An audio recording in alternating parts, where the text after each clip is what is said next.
Hello and welcome to the second episode of my gaming guides for Elite Dangerous. It's Hayden or HERJ UK here. So today in this episode what we're going to be looking at is outfitting the Sidewinder that I bought in episode 1 when we had a look at the shipyard and what you need to consider when you're buying your ship. Right, so this is the outfitting screen. Outfitting, we have different options available to us. We've got hardpoints, utility mounts, core internals, optional internals, and our paint jobs. So let's have a look at the hardpoints first off. Now, this is how to interpret this screen. This is a size 1 bay, and it is filled with a size 1 item. Same as here. That's what these two things dictate to you. It's telling me I've got a pulse laser, a 1G small hardpoint, 1G small hardpoint, and this is telling me it's a gimbaled weapon. When I look at here, telling me class 1 again, all of the details, etc, etc. It's also giving me other information such as the integrity of the ship, the top speed, because any extra weight that you add will have an impact onto your speed, etc. Your jump range, all of these sort of things. So here, top speed 220 meters a second, boost 321, total mass up to 72 tons, and then we've got the total power. So this is our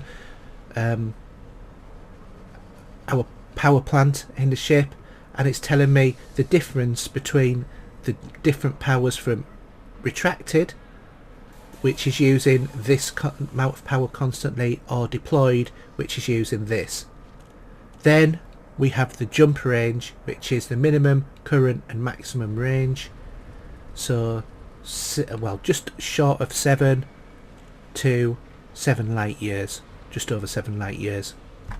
The last thing that this is showing us as well is my balance at the moment, which I've got 12.5 million credits, and then my insurance cost. This is a really important thing for you to remember and keep an eye on. Your insurance cost is if your ship is destroyed, how much will it cost to get your ship back to the standard that it was at? So if I die, it's going to cost me 1,744 credits. However, when I upgrade the items on my ship, this will go up slightly, and generally speaking I think it's about 96% of the cost of a new ship to the same standard. Your ship will that will be met by your insurance. However, your amount that you pay is 4% of the total cost. So if I browse the shop, there's different types of lasers. As you can see, you've got beam lasers, which will fire a constant beam, burst lasers, does what it says on the tin, cannons, which is a kinetic weapon, multi-cannons, again another type of kinetic weapon. Personally, I actually quite like multi-cannons. They're one of my favourite weapons in the game.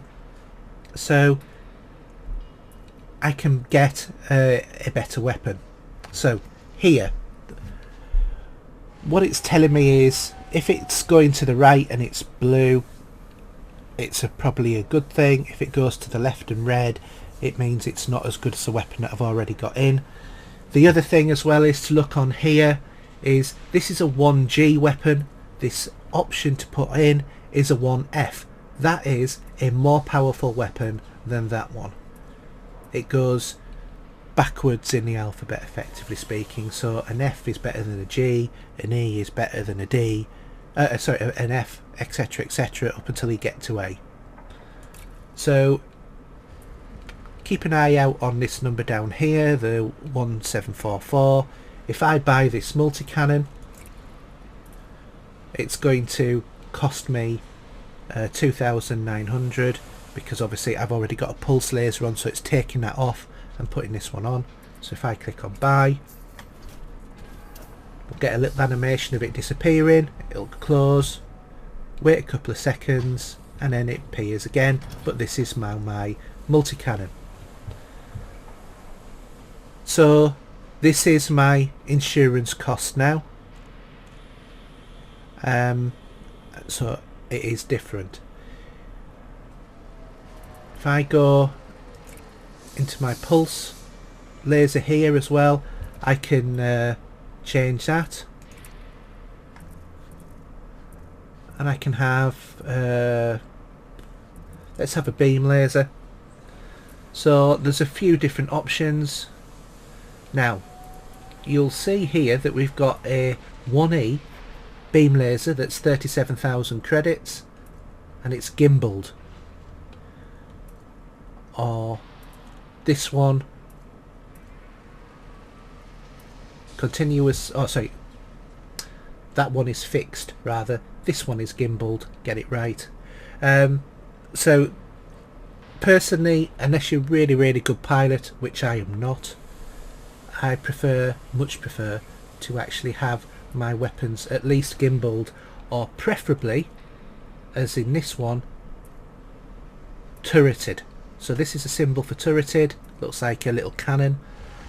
That one is your gimbaled version, and that one is your fixed. Personally, I much prefer having these, but as you can see, the cost difference is astronomical. That is the cost of several different ships.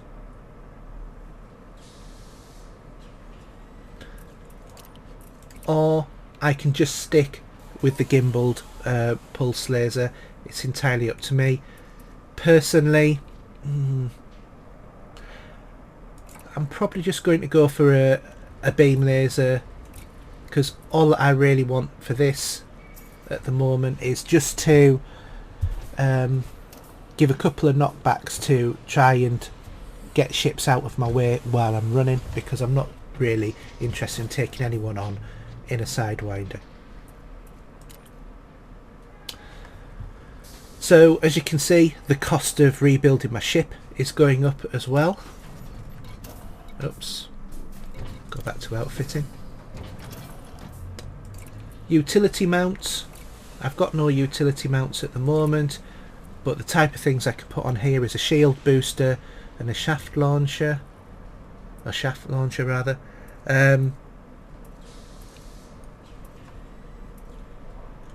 Shield boosters, never really used them. On a small ship like this, they do cut away at your jump distance and things like that. Another thing that's worth noting is just down here,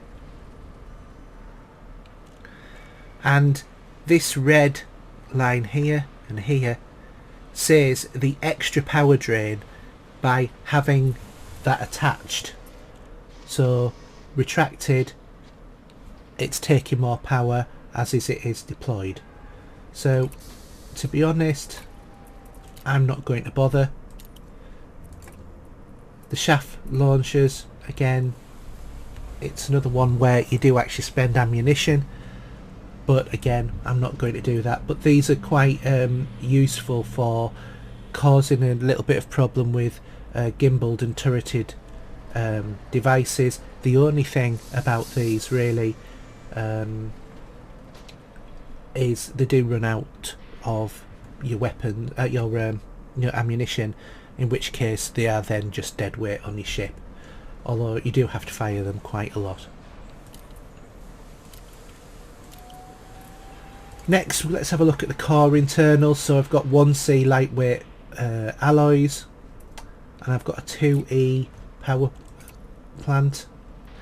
I can add a 2D power plant to this. It's going to cost 5,934 credits, and it's going to increase my jump range. That is only small, but it might be the difference between being able to get somewhere and not. So let's buy that. Yes. Thrusters, You can upgrade your thrusters if you really want to. It just gives you slightly better turning curves, etc. I think I'll just leave those as they are. Frame shift drive. The difference between having my 2E frame shift drive and a 2D, so 7.18 to 7.81 light years, rising up to 8.73 to 9.53. So I'm going to buy a better frame shift drive, like so. Life support I wouldn't really bother about. Power distribution, not a concern at the moment, but by an extra 1,000 credits it does improve weapon capacity, recharge, etc, etc. So I'm going to buy one of those because they're really useful things to have.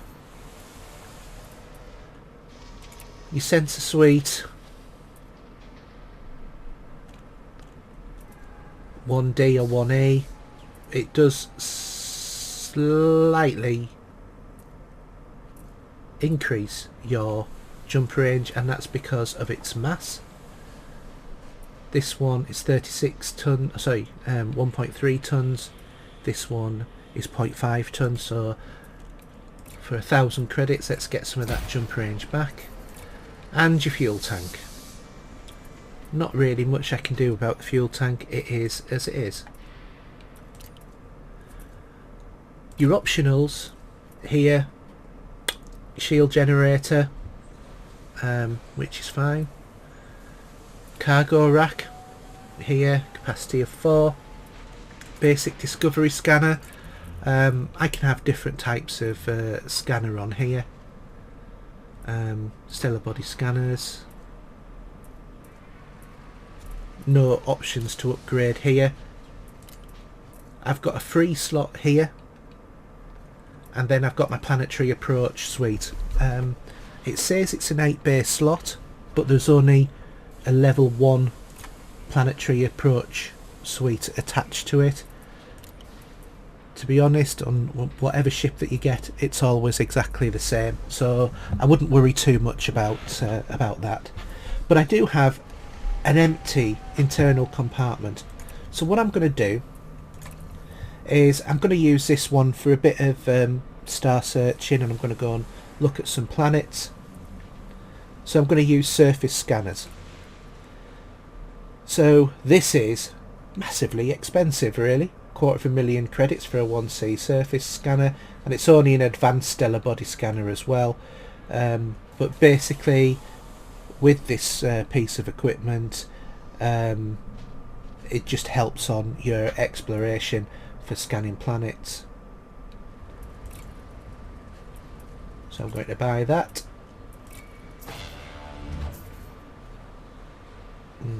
Quite a funny sound, but there we go. And that's me spec'd out this ship for a little bit of searching.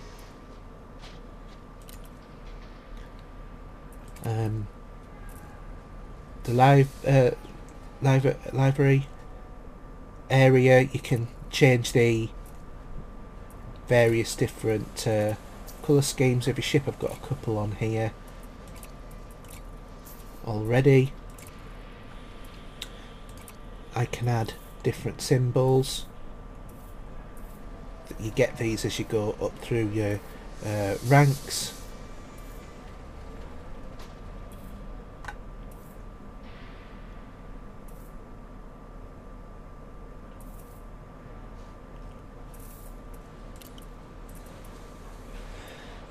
And I can have bobbleheads and that sort of thing on here as well.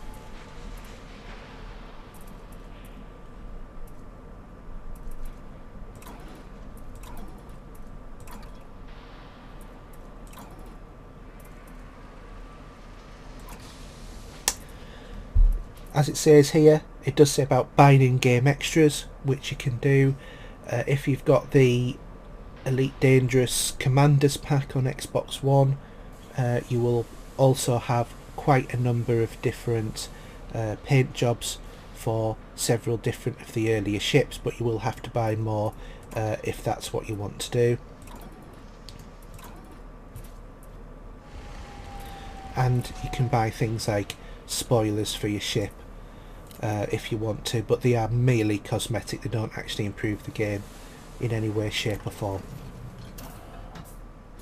So that's a quick view of buying ships and the type of things to look out for. Obviously there are various different configurations of ships that you can actually have, but I hope that that's given you a start off for anybody who's actually playing Elite Dangerous. Thanks for watching, everybody. That's the end of today's video. If you've enjoyed it, please give it a like and leave your comments below. You can follow me on Twitter at HERJUK. You can also follow my Twitch stream, which is HERJUK. And don't forget, you can also listen to me and the other rest of the crew on the Cranky Gamers UK podcast. Just go to iTunes and search for Cranky Gamers UK, or alternatively just put that into Google and you'll find us easy enough. You can also join our Facebook group, which is again called Cranky Gamers UK. Thanks for watching, and I hope that you'll come back and see our next video. Thanks, bye.